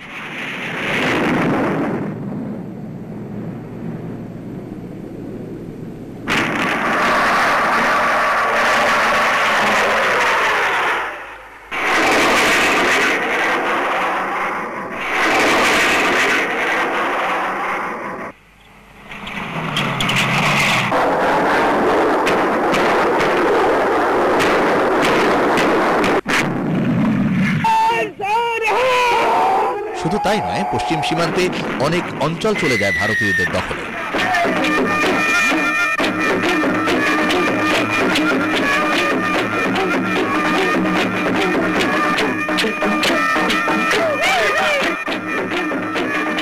ঢাকায় বিমান হামলার ভয় পেয়ে পালিয়ে যায় পাকিস্তানের গভর্নর।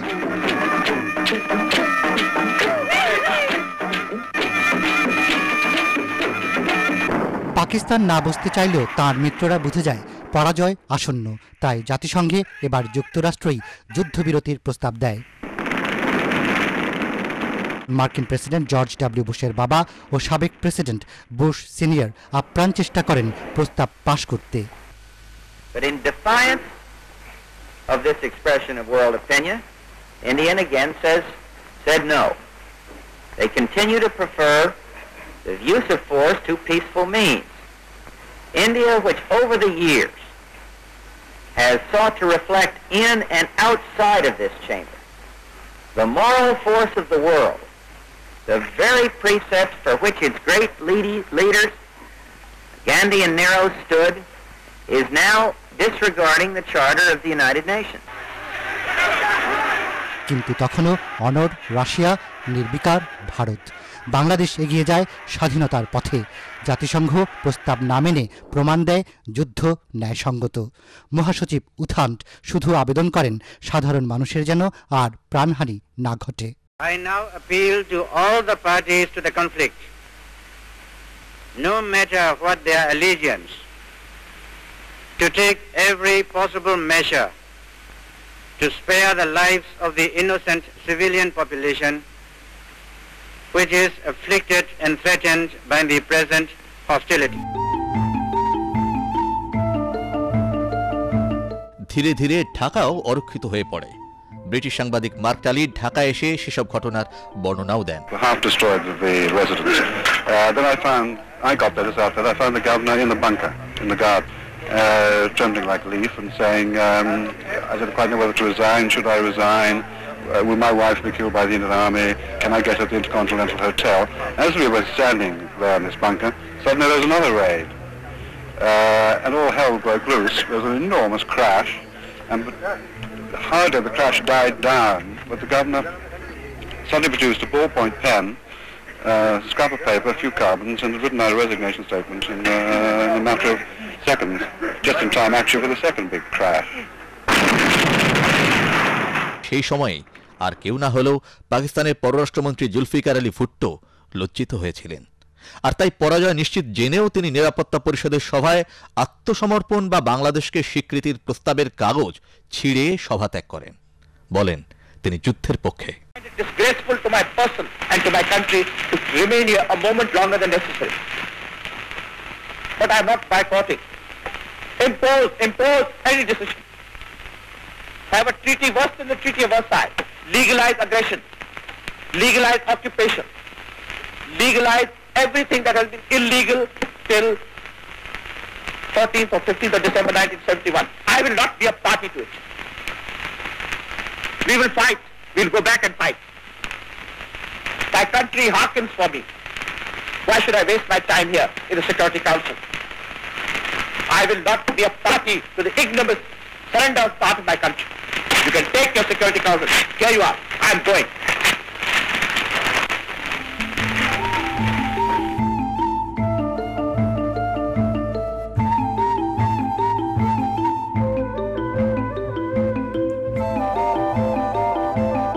তবে ভুট্টোর ক্ষণিকের দম্ভ চূর্ণ হয়ে যায় পশ্চিম রণাঙ্গনে পাকিস্তানের পরাজয় আর ঢাকায় ভারতীয় ছত্রিশ সেনাদের আগমনে।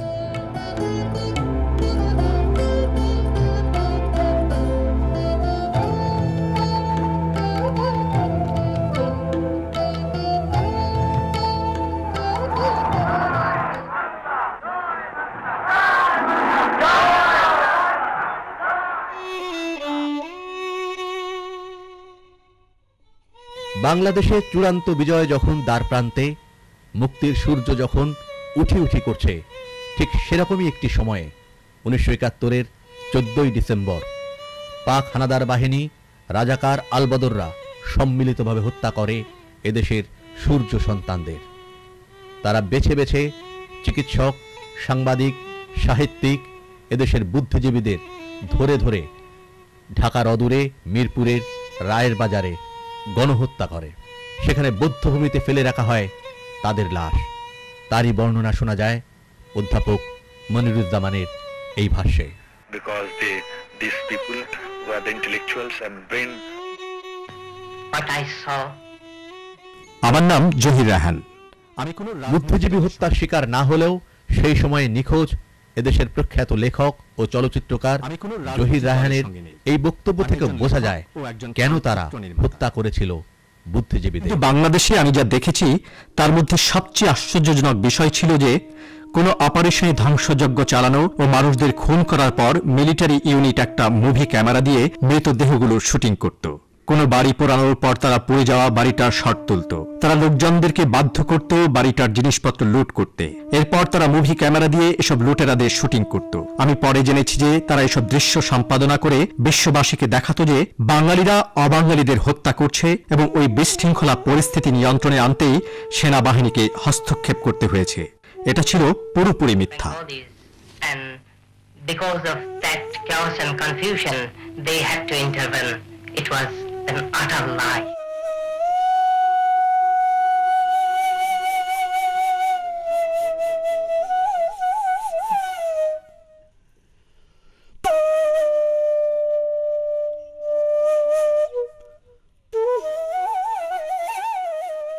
মূলত তাদের লক্ষ্য ছিল বাংলাদেশকে মস্তিষ্ক শূন্য করা, যাতে ভবিষ্যতে তারা কিছুতেই উন্নতি করতে না পারে, উঠে দাঁড়াতে না পারে।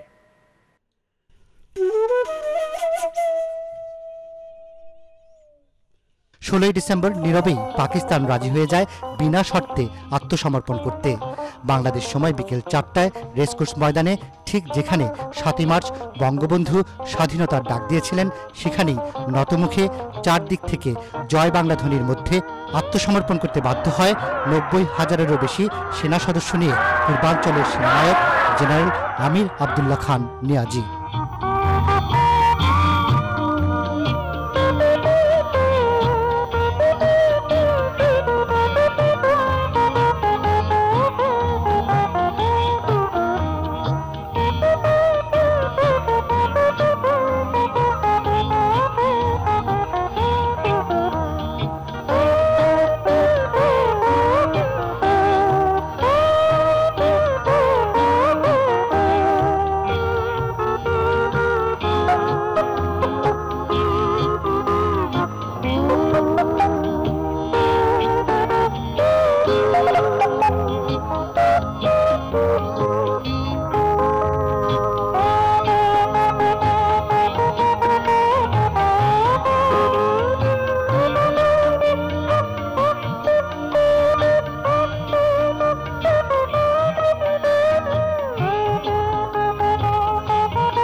দিল্লিতে পার্লামেন্ট হাউসে বাংলাদেশের পক্ষে তুমুল করতালির মধ্যে হুমায়ুন রশিদ চৌধুরী ঘোষণা করেন বাংলাদেশ মুক্ত হয়েছে।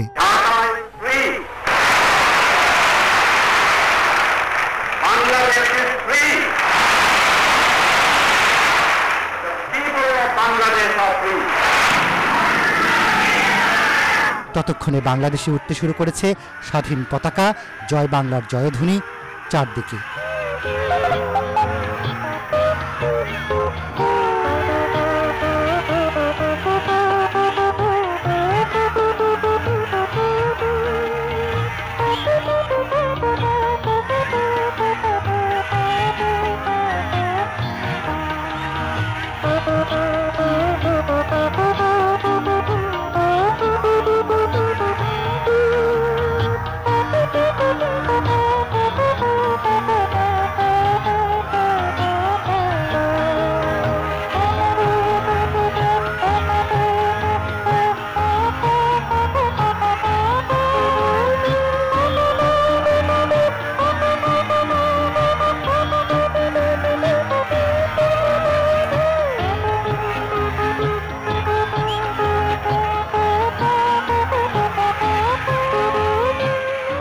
ডিসেম্বরের পর দু একদিনের মধ্যেই দেশে ফিরে আসেন প্রবাসী সরকারের নেতৃবৃন্দ।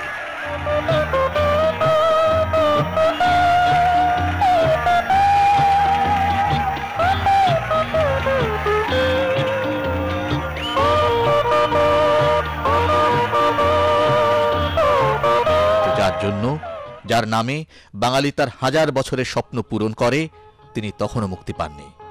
এজন্য বাঙালিকে অপেক্ষা করতে হয়েছে আরও কয়েক সপ্তাহ। ৭২-এর 10ই জানুয়ারি দেশে ফেরার আগে লন্ডন ও দিল্লি হয়ে বঙ্গবন্ধু দেশে আসেন।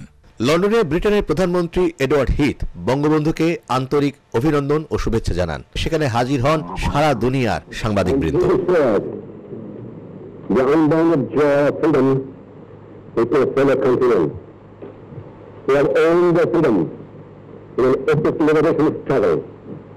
The ultimate achievement of this struggle is the creation of an independent, sovereign People's Republic of Bangladesh, of which my people declared me as the president, while I was a prisoner in the condemned cell, awaiting the execution of a sentence of hanging.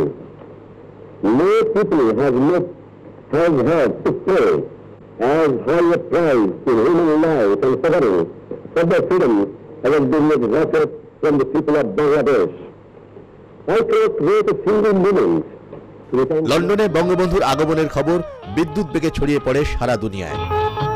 হাজার হাজার মুজিব ভক্ত তাই ভিড় করেন যে হোটেলে বঙ্গবন্ধু ছিলেন তার সামনে।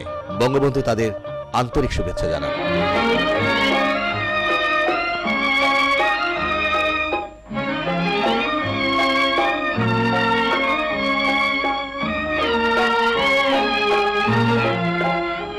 লন্ডন থেকে ঢাকা ফেরার পথে বঙ্গবন্ধু কয়েক ঘন্টা যাত্রা বিরতি করেন ভারতের রাজধানী নয়াদিল্লিতে। সেখানে বঙ্গবন্ধুকে আন্তরিক এবং উষ্ণ অভিনন্দন জানান ভারতের রাষ্ট্রপতি ভিভি গিরি, প্রধানমন্ত্রী ইন্দিরা গান্ধী সহ মন্ত্রী পরিষদ এবং 3 বাহিনীর সকল সদস্য।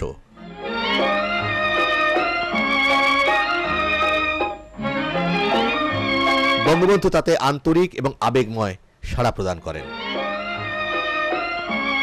ভারতের রাষ্ট্রপতি ভিভি গিরি নিজেই মালা দিয়ে অভিনন্দন জানান, আলিঙ্গন করেন এবং স্বাগত জানান।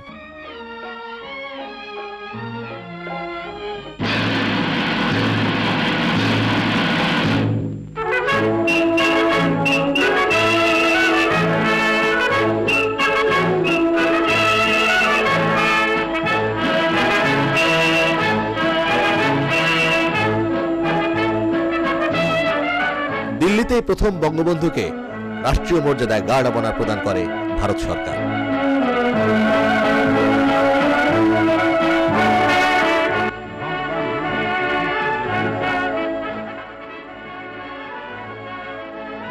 তিনি করমর্দন করেন ভারতের 3 বাহিনীর প্রধানের সাথে।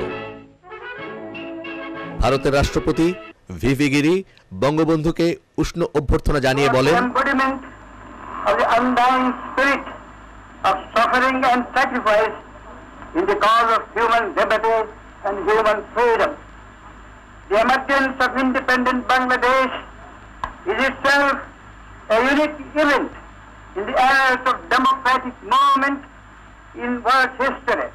বক্তৃতা রাখেন বাংলাদেশের জাতির জনক Bangabandhu. For me, this is a most gratifying moment. I have decided to stop over in the historic capital of your great country on my way to Bangladesh. For this is the least I could do to pay personal tribute to the best friend of my people, the people of India, and your government under the leadership of your magnificent Prime Minister, Mrs. Indira Gandhi.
এক অভূতপূর্ব দৃশ্যের অবতারণা হয় দিল্লিতে। সেখানে হাজার হাজার জনতা বাংলাদেশ জিন্দাবাদ জয় বাংলা স্লোগানে মুখরিত করে তোলে দিল্লির আকাশ বাতাস।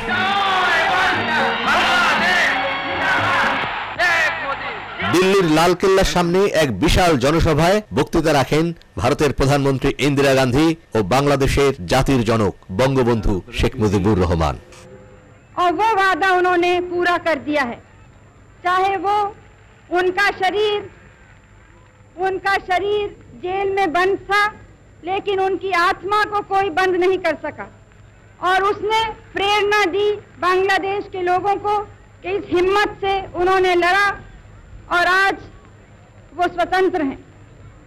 और उन्हीं आदर्शों पर लड़ा जो हमारे देश को प्रेरणा देते आए हैं।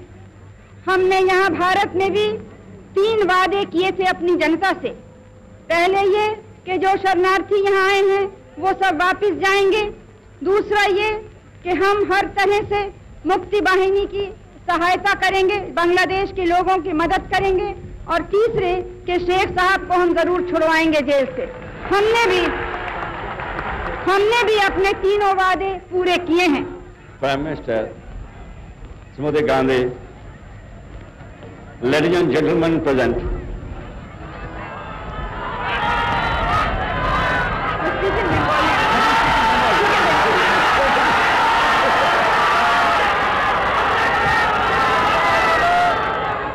আমার ভাই ও বোনেরা,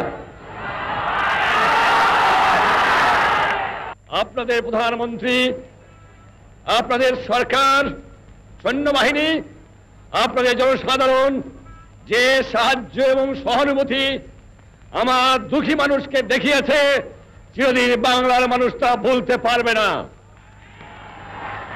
ব্যক্তিগতভাবে আপনারা জানেন আমি পশ্চিম পাকিস্তানের অন্ধকার ছেলের মধ্যে বন্দী ছিলাম 2 দিন আগেও। শ্রীমতী গান্ধী আমার জন্য দুনিয়ার এমন জায়গা নাই যেখানে চেষ্টা করেন নাই আমাকে রক্ষা করার জন্য। আমি ব্যক্তিগতভাবে তার কাছে কৃতজ্ঞ। আমার 7.5 কোটি মানুষ ব্যক্তিগতভাবে তার কাছে এবং তার সরকারের কাছে কৃতজ্ঞ। আমার জনসাধারণ ভারতবর্ষের জনসাধারণের কাছে কৃতজ্ঞ।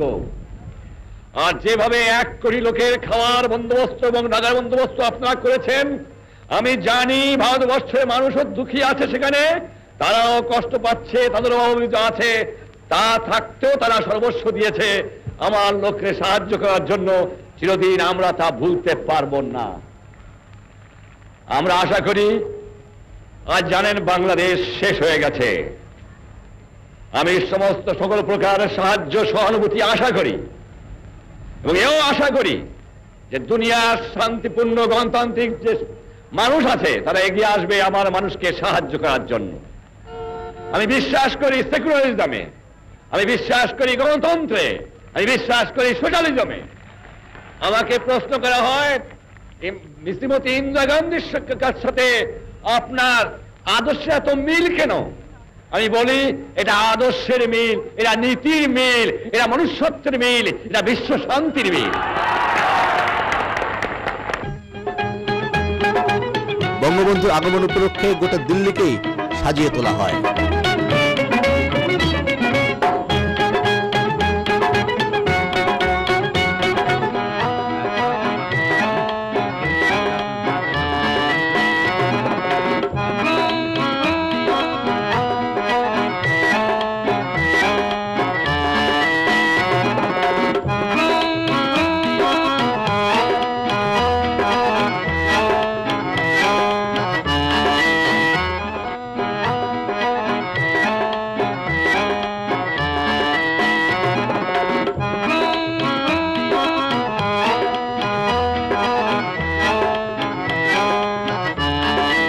দিল্লিতে বঙ্গবন্ধুকে আন্তরিক বিদায় জানান রাষ্ট্রপতি ভিভি গিরি, প্রধানমন্ত্রী ইন্দিরা গান্ধী সহ গোটা দিল্লির মানুষ।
স্বাধীন বাংলাদেশের মাটি স্পর্শ করার সাথে সাথে বঙ্গবন্ধু শেখ মুজিবুর রহমান নিজে যেমন আবেগে আপ্লুত হয়ে পড়েন, তেমনি তাকে স্বাগত জানাতে আসা, তাকে গ্রহণ করতে আসা হাজার হাজার লক্ষ লক্ষ বাঙালিও আবেগে ভীষণভাবে আপ্লুত হয়ে পড়ে।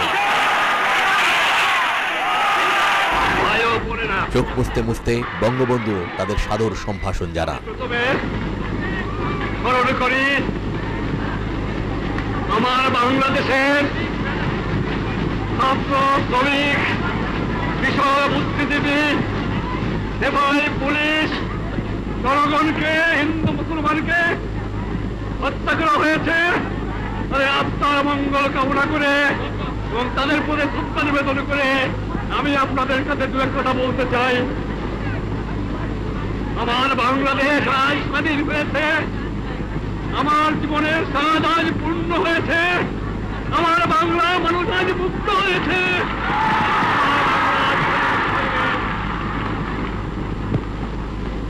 আমি আজ বক্তৃতা করতে পারবো না। বাংলার ছেলেরা, বাংলার মায়েরা, বাংলার কৃষক, বাংলার শ্রমিক, বাংলার বুদ্ধিজীবী কিভাবে সংগ্রাম করেছে আমি এখানে বন্দী ছিলাম, ফাঁসি কাটতে যাবার জন্য প্রস্তুত ছিলাম, কিন্তু আমি জানতাম আমার বাঙালিকে কেউ দাবায় রাখতে পারবে না, আমার বাংলার মানুষ স্বাধীন হবে। প্রায় 30 লক্ষ লোককে মেরে ফেলে দেওয়া হয়েছে বাংলায়। দ্বিতীয় মহাযুদ্ধেও এবং প্রথম মহাযুদ্ধেও এত লোক, এত সাধারণ নাগরিক মৃত্যুবরণ করে নাই, শহীদ হয় নাই, যা আমার এই 7 কোটি বাংলাদেশে পেয়েছে। আমি জানতাম না আপনাদের কাছে আমি ফিরে আসবো। আমি খালি একটা কথা বলেছিলাম, তোমরা যদি আমাকে মেরে ফেলে দাও আমার আপত্তি নাই, মৃত্যুর পরে আমার লাশটা আমার বাঙালির কাছে দিয়ে দিও, এই একটা অনুরোধ তোমাদের।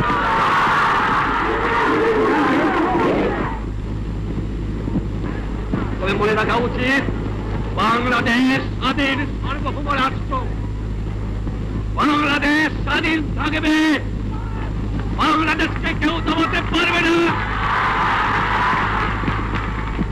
কবিগুরু রবীন্দ্রনাথ বলেছিলেন 7 কোটি বাঙালির বঙ্গজননী রেখেছ বাঙালি করে মানুষ করনি।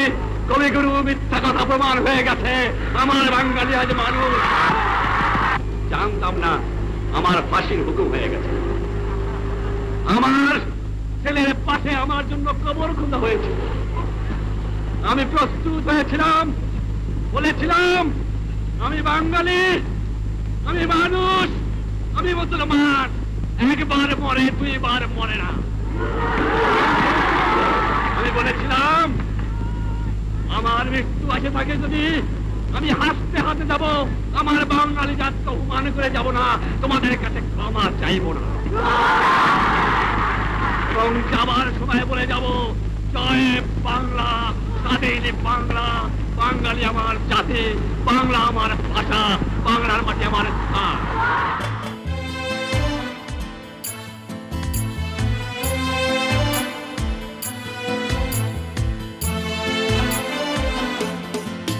মাগো ঝুঁকে ঝুঁকে এই মাটির বুকে কত রাত জেগে জেগে ভোর, কত জেগে থাকা রাতে একা একা ভেসেছে 2টি আঁখি তোর।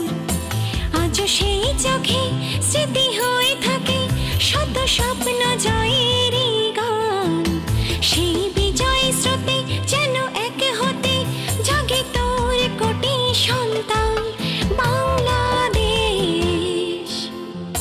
প্রাণের দেশ, বাংলাদেশ স্বপ্নের দেশ। মাগো যুগে যুগে এই মাটির বুকে কত রাত জেগে জেগে ভোর, কত জেগে থাকা রাতে একা একা ভেসেছে 2টি আঁখি তোর। আজও সেই চোখে স্মৃতি হয়ে থাকে শত স্বপ্ন জয়ের গান, সেই বিজয় স্রোতে যেন এক হতে জাগে তোর কোটি সন্তান। বাংলাদেশ প্রাণের দেশ, বাংলাদেশ স্বপ্নের দেশ।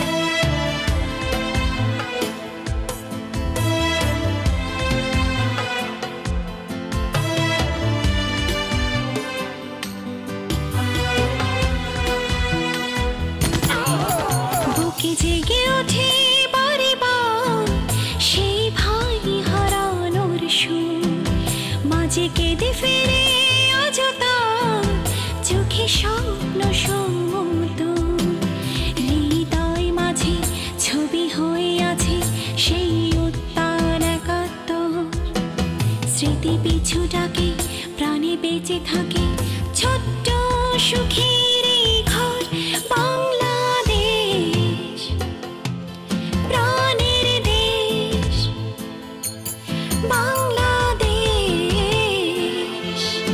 আমার দেশ মাগো ঝুঁকে ঝুঁকে এই মাটির বুকে কত রাত জেগে জেগে ভোর কত জেগে থাকা রাতে একা একা ভেসেছে দুটি আঁখি তোর আজও সেই চোখে স্মৃতি হয়ে থাকে শত স্বপ্ন জয়ের গান সেই বিজয় স্রোতে যেন এক হতে জাগে তোর কোটি সন্তান বাংলাদেশ প্রাণের দেশ বাংলাদেশ স্বপ্নে